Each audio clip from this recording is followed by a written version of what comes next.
ଗୋଟାଏ ପଟାରେ 250 ଚୁନା ମାଛ, ଏକାଥରେ ମନ ଖୁସି। ସକାଳୁ ସକାଳୁ ବସି ଭାବିଲା ବେଳକୁ ମୁଁ କହିଲି ଆଜି କ'ଣ କରିବା, ଆଜି ଛୁଟି ଦିନରେ କ'ଣ କରିବା ଭାବିଲି ମୁଁ କହିଲି ନା ଆଜି ମାଛ ଧରିବାକୁ ଯିବା। ତାପରେ ମୁଁ କ'ଣ କଲି, ଜାଲଟାକୁ ବାହାର କରି ରେଡ଼ି କରିଦେଲି।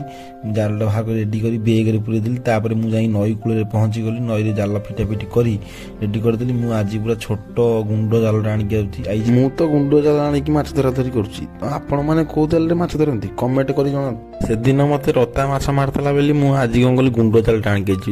ପୁରା ଛୋଟ ଗୁଣ୍ଡ ଜାଲଟା ଦେଖିପାରୁଥିବ।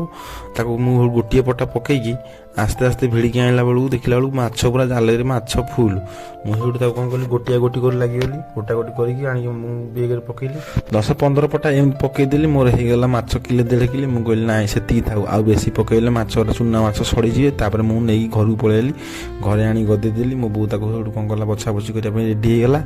ଏତେ ଚୁନା ମାଛ ପଡ଼ିଛି ବୋଲି ମୋ ବୋଉ ପୁରା ଖୁସିରେ ତାକୁ ବଛାବଛି କରିବାକୁ